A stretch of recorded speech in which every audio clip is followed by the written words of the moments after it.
Welcome back ناظرین، programme میں آپ کو ایک بار پھر سے کہیں گے خوش آمدید۔ عیسیٰ صاحب اپنی بات کو کنٹینیو کیجیے گا، رچرڈ گرینل کی بات ہو رہی تھی اور وزیر دفاع جانتے نہیں ہونے اس بارے میں۔ ہاں، تو وزیر دفاع صاحب جو ہیں وہ ظاہر ہے کہ وزیر خارجہ رہے ہیں، اب تو نہیں ہیں۔ اب وہ نائب وزیر اعظم صاحب جو ہیں وہ وزیر خارجہ ہیں۔ وہ 14-16 سال کی تعلیم حاصل کر کے CSS کا پیپر دے کے 1000 بندہ پاس ہوتا ہے، 600 اس میں سے جناب ان کی جو ہے ان کو ہائر کر لیا جاتا ہے، ان کے محکمے الاٹ ہوتے ہیں ان کے نمبر اور ان کی جو ہے رینکنگ کے اعتبار سے۔ پھر وہ فورن سروس اکیڈمی میں جاتا ہے، پھر وہ کامن ٹریننگ پروگرام کے بعد پھر وہ 3rd سیکٹری بنتا ہے۔ ہوتے اتنا بڑا آپ کا دفتر خارجہ ہے، اس کے لوگ ہیں، ان کو تنخواہیں دیتے ہیں، وہ کہاں ہیں؟ پاکستان کی ایک ایمبیسی ہے، پاکستان کا وہاں پر ایک بڑا ایک مشن ہے جس میں ڈھیروں درجنوں جو ہیں وہ لوگ موجود ہیں۔ کو ان سے پوچھیں کہ یہ کیا ہوا ہے؟ 74 75 76 سال کی ایک تاریخ ہے اور آپ کا اتنا لانگ سٹینڈنگ ایک ریلیشن شپ ہے۔ 4 لوگ جو ہیں وہ پورے پاکستان کا انگریس ہے ہی نہیں۔ ایک وہ زلفی بخاری، ایک سجاد برکی، ایک عاطف خان، کو 2-4 ڈاکٹرز، وہ سب پہ بھاری پڑ گئے ہیں۔ پاکستان کا سفارت خانہ کہاں ہے؟ یہ موجودہ حکومت پھر کیا کرنے کے لیے بیٹھی ہوئی ہے؟ یہ تو کہتے تھے جناب وینٹیلیٹر لگے ہوئے ہیں، امریکہ ایسا ہے، امریکہ ویسا ہے۔ تو اب ان کو دے شوڈ ٹرائی، اور پھر آپ ان کو ٹیک آن کر کے آپ کو لگتا ہے کہ آپ نے جناب ٹھیک ہے آپ کو بہت بڑے تمغے سجا لینے ہیں۔ مجھے تو یہ موقف بہت پسند ہے، بڑی اچھی بات ہے۔ امریکہ کے ڈبل سٹینڈرڈ ہیں، وہ خان صاحب کے بارے میں بات کر رہے ہیں۔ وہ جو غزہ میں ہو رہا ہے اس کے اوپر تو کبھی بات نہیں کرتے۔ وہ شام، مڈل ایسٹ، افغانستان، پوری دنیا میں جنگیں پھیلانے والا ملک، اس کے ڈبل سٹینڈرڈز ہوتے ہیں۔ وہ ابھی بھی جو آواز اٹھا رہا ہے وہ سلیکٹیو ہے اور ہمیشہ سے سلیکٹیو رہی ہے۔ لیکن ہماری حکومت کا فیلئر تو دیکھیں۔ اور خواجہ صاحب جو بات کر رہے ہیں، ونس اگین وہ ایک سانڈ کے سامنے سرخ کپڑا لے کر کھڑے ہیں، لیکن خواجہ صاحب خود نہیں کھڑے اس کے پیچھے۔ وہ جب کپڑا ہٹائیں گے تو ٹکر کسی اور کو لگے گی۔ اور عیسیٰ صاحب، عمران خان اپنے دور حکومت میں اور اس کے بعد بھی امریکہ کے لیے کیا کچھ نہیں بولتے رہے؟ یہ بھی حکومت کی ناکامی ہے کہ اس کے باوجود امریکہ کی طرف سے ایسے بیانات آ رہے ہیں۔ اب دیکھیں، اب یہ ایک آل ٹوگیدر ایک ڈیفرنٹ ڈیبیٹ ہے۔ خان صاحب نے جو کہا تھا وہ ایک ڈیفرنٹ بال گیم تھا، ابھی جو کچھ ہو رہا ہے یہ ایک ڈیفرنٹ ہے۔ اس میں بھی 2 اینگلز ہیں، ایک ہے پاکستان کے میزائل پروگرام کے حوالے سے، ایک پاکستان کے نیوکلیئر پروگرام کے حوالے سے، مارکو روبیو کے حوالے سے جو چیزیں کوٹ کی جا رہی ہیں، جو اس کے اوپر بات کی جا رہی ہے، that is a no go area for anyone I think in Pakistan. اب جب معاملہ اس کا آتا ہے کہ پولیٹیکل معاملات کے اوپر انٹرفیرنس وہ بھی نہیں ہونی چاہیے، لیکن پریٹیکسٹ یہ ہے PTI کا، ہم تو ان کو گرل کرتے ہیں، ہم کہتے ہیں کہ آپ تو کہتے تھے ایبسولوٹلی ناٹ، آپ تو کہتے تھے کہ کیا ہم کو غلام ہیں کہ جو ہم آپ کی بات مان لیں۔ آج آپ کو جناب شادیانے بجا رہے ہیں آپ اس بات کے اوپر کہ امریکہ سے رچرڈ گرینل کا بیان آ گیا یا فلاں شخص کا بیان آ گیا۔ وہ کہتے ہیں کہ نہیں جناب، یہ وہ عمران خان کو اقتدار میں لانے کے لیے، ان کو اقتدار سے نکالنے کے لیے نہیں ہو رہا، وہ صرف ہمارے ساتھ جو ہیومن رائٹ سچویشن ہے اس کے اوپر آواز اٹھائی جا رہی ہے۔ بہرحال ان کا موقف ہے، کوئی مانے کوئی نہ مانے۔ کمر صاحب، ایک جانب بین الاقوامی دباؤ بھی ہے اور دوسری جانب ملٹری کورٹس کی سزائیں۔ اگر ملٹری کورٹس کی سزائیں سول عدالتوں سے کالعدم ہو جاتی ہیں تو کیا حکومت مزید دباؤ میں آئے گی؟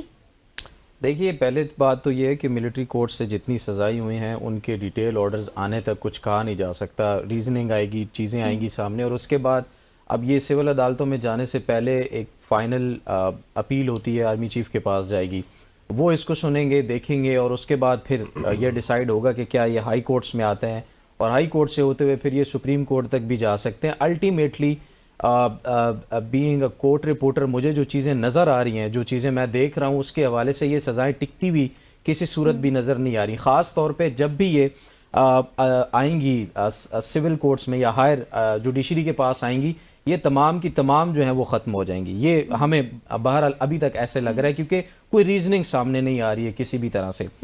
دوسرا پوائنٹ جو ہے وہ عیسیٰ نقوی صاحب نے ابھی کچھ چیزیں کہیں، اس میں 1-2 چیزیں ضرور ایڈ کرنا چاہتا ہوں۔ اب پتہ نہیں پاکستان میں موجود ہمارے کافی سارے لوگ اس بات پر کیوں ناراض ہو جاتے ہیں کہ ہم جب بات کرتے ہیں زیر عتاب پارٹی کی، زیر عتاب لوگوں کی، اس وقت جو عوام کے ساتھ ہو رہا ہے اس کی جب ہم بات کرتے ہیں، جن کے ساتھ زیادتی ہو رہی ہے، عوام مہنگائی میں پس رہی ہے، عوام کے پاس کھانے کو کچھ نہیں ہے، جب ہم ان چیزوں کی بات کرتے ہیں، حکومت کے اگینسٹ اور حکومت پہ تنقید کرتے ہیں، تو ان کو عمران خان یاد آ جاتا ہے اور وہ کہتا ہے کہ عمران خان نے یہ کیا تھا۔ بھائی، بینگ اے جرنلسٹ میرا کام ہے کہ اس وقت جس کے پاس اختیار ہے، اس وقت جس کے پاس طاقت ہے، اس وقت جس کی ذمہ داری ہے، اس وقت جو غلط کر رہا ہے میں اس کے اوپر تنقید کروں. عمران خان نے اپنے دور کے اندر کتنے بھی بلنڈرز کیے ہوں، اس کو ڈیفینڈ کرنا یا اس کو بتانا میری ذمہ داری نہیں ہے. اس وقت میرا کام کیا ہے کہ اس وقت عمران خان زیر عتاب ہے، اس وقت عمران خان کے فیئر ٹرائل کے اوپر سوالات ہیں، اس وقت عمران خان کو جیل کے اندر جس طرح سے رکھا گیا ہے. میں آپ کو ایک چھوٹا سا واقعہ سناتا ہوں. اڈیالہ جیل کے اندر شاہ رخ ارجمن جج صاحب ہیں، FIA کا کیس سن رہے ہیں توشہ خانہ 2 میں. اس کے سامنے عمران خان صاحب نے کھڑے ہو کر ایک دو چیزیں جو کہی ہیں نا، وہ رونگٹے کھڑے کر دینے والی بات ہے. یہ ان دنوں کی بات ہے. عیسیٰ نقوی صاحب جب بات ہو رہی تھی، بتایا گیا کہ عمران خان کی بجلی بند کر دی گئی، عمران خان کو ایک سیل میں بند کیا گیا اکیلے، تو 10 روز سے زائد تک بند رکھا گیا، بجلی بند رکھی گئی.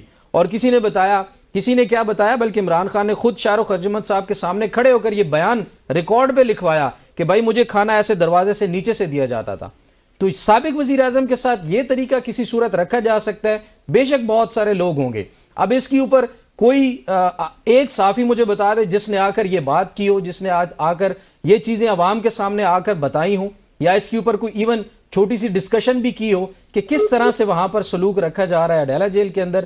اور دوسری بات، امریکہ کی جو غلامی کے خلاف تحریک انصاف نے نعرہ لگایا تھا، وہ بے شک وہ اپنا سمجھتے ہو کہ ٹھیک ہے، اور آج جس طرح عیسیٰ نقوی صاحب نے کہا کہ ان کو یہ نہیں کرنا چاہیے، بالکل نہیں کرنا چاہیے. بھائی آپ کیوں کسی کو ابو بنا رہے ہیں فوراً سے پہلے؟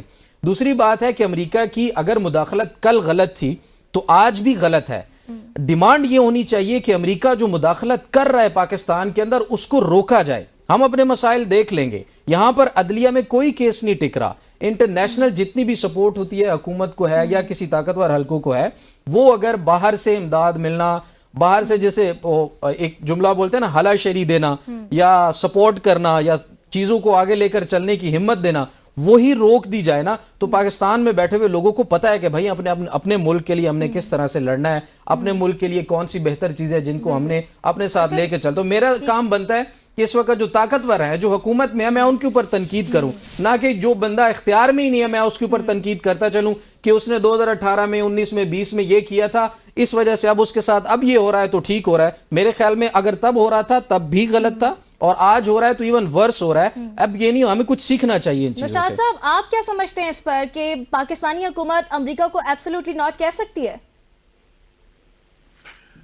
دیکھیے، یہ جو عیسیٰ صاحب نے بات کہی ہے نا، وہ زیادہ اہم ہے کہ یہ جو معاملہ ہے نا میزائل پروگرام سے متعلق جو گفتگو ہوئی ہے وہ ایک سنجیدہ بات ہے، اور جو ملٹری کورٹ سے متعلق یورپین یونین کی بات ہے وہ بھی ایک سنجیدہ بات ہے، کیونکہ اس سے بھی آپ کے اسٹیٹس کا جو معاملہ ہے GSP+ کا وہ ہے، اور اس کے اوپر اس طرح کی بیان بازی جو ہے اس سے کوئی فائدہ نہیں ہوگا، الٹا نقصان ہوگا. حکومت جو ہے، یہ بھی بات درست ہے کہ حکومت جو ہے وہ اس کے اندر ہمیں اس طرح سے افیکٹولی نظر نہیں آئی جس طرح سے نظر آنا چاہیے، کیونکہ یہ باتیں انہیں معلوم ہیں اور انہیں یہ بھی پتا ہے کہ امریکہ کے اندر جو ہے ایک رجیم چینج ہو رہا ہے. اور میری تو اطلاعات یہ ہیں کہ یہ ٹرمپ کے الیکشن سے کے دنوں میں جب یہ الیکشن ہو رہے تھے اور اس کے بعد وہاں پر وزارت خارجہ کے اندر ایک پوری جو ہے نا وہ پریکٹس ہوتی رہی ہے، ڈرل ہوتی رہی ہے قسم کی، جس میں اگر ٹرمپ کے جیت جانے کی صورت پاکستان کو کن مسائل کا سامنا ہو سکتا ہے یا ہوگا، ان سب پہ بات ہوتی رہی ہے.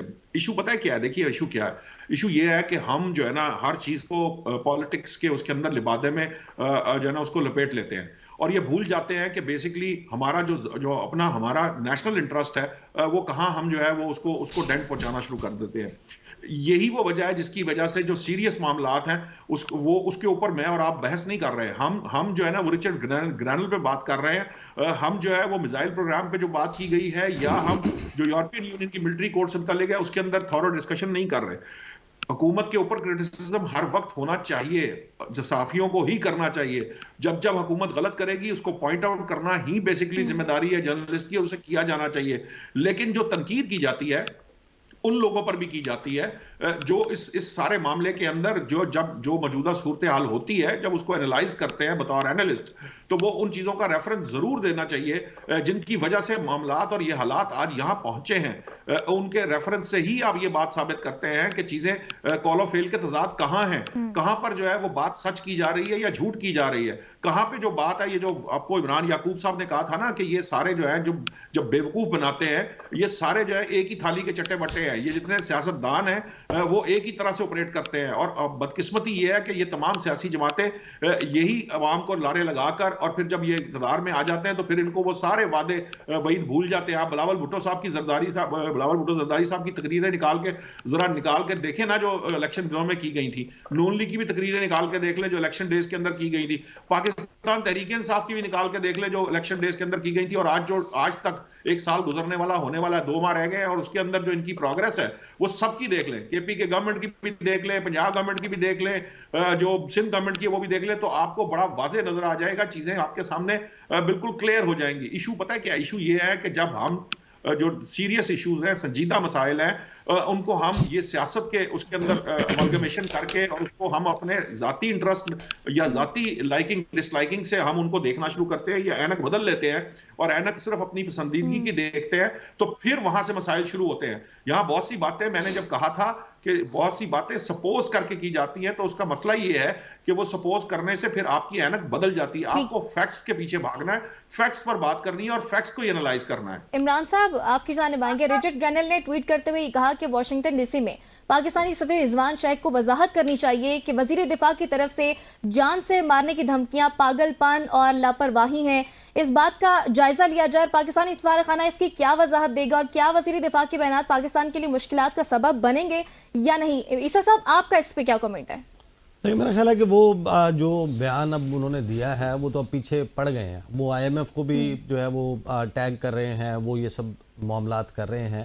یہاں پہ مسئلہ یہ آیا ہوا ہے کہ ہمارے ہاں جن لوگوں نے اس کو کاؤنٹر کرنا ہے وہ کون ہے؟ وزیر اعظم پاکستان ہے، وہ وزیر خارجہ ہیں جو اسحاق ڈار صاحب ہیں، پھر اب وزیر دفاع نے بھی یہ ذمہ داری سنبھال لی ہے. یہ نام نہیں لے سکتے. ان میں سے کوئی لندن کا برطانیہ کا نام لے کر کرے نا تنقید، کہے نا کہ برطانیہ جو ہے وہ جینوسائیڈ کو سپورٹ کرتا ہے. برطانیہ نے ویپنز آف ماس ڈسٹرکشن کا معاملہ امریکہ کا ساتھ دے کے عراق کے اوپر بمباری کی تھی. برطانیہ کے اوپر تنقید کیوں نہیں کر سکتے؟ جب آپ کا ملک کا وزیر دفاع، جب آپ کا ملک کا وزیر خارجہ، جب آپ کا ملک کا وزیر اعظم، جب آپ کے ملک کی رولنگ پارٹی کا صدر، ان کا ٹھکانہ چھٹیاں گزارنے کے دن ہی لندن میں گزرتے ہوں، جب ان کے بچے وہاں رہتے ہوں، جب ان کے اپارٹمنٹس وہاں پر ہوں، جب ان کا یہ بھی اتنی بڑی ایپیسوڈ ہو گئی ہے. برطانیہ نے بیان جاری کیا، جواب میں آپ کے وزیر خارجہ نے برطانیہ کا نام لیا ہے، تو انہوں نے وہ گردن کا علاج کروانے جانا ہوتا ہے نا. وہ خواجہ آصف نے لندن میں کیک کاٹنے کے لیے جانا ہوتا ہے. وزیر اعظم شہباز شریف نے آتے جاتے نیو یارک سے رکنا ہوتا ہے لندن میں. میاں صاحب نے جانا ہوتا ہے ہائیڈ پارک میں، فر والا کوٹ پہن کے واک کرنی ہوتی ہے، کافی پینی ہوتی ہے. وہ جنیوا میں علاج کے لیے جانا ہوتا ہے. پاکستان کا انٹرسٹ کہاں گیا؟ یہ چاہے 45 کی حکومت ہے، چاہے 47 کی حکومت ہے، حکومت پاکستان، ادارے پاکستان کے ہیں. پاکستان پہ سفارتی حملہ ہوا، یورپی یونین نے جو کچھ کہا، چلو یورپی یونین نے تو پھر ایک international covenant on civil and political rights کا حوالہ دیا. امریکہ نے کون سا حوالہ دیا؟ پوری دنیا میں امریکہ سے بڑا جو ہے ڈبل سٹینڈرڈز رکھنے والا ملک کوئی نہیں ہے. آپ اس کو کال آؤٹ کر رہے ہیں، نام لے کر رہے ہیں؟ نہیں کر سکتے، کیونکہ آپ نے جانا ہے نا وہاں پہ. آپ نے ابھی موراکو جا رہے ہیں، واپسی پھر لندن.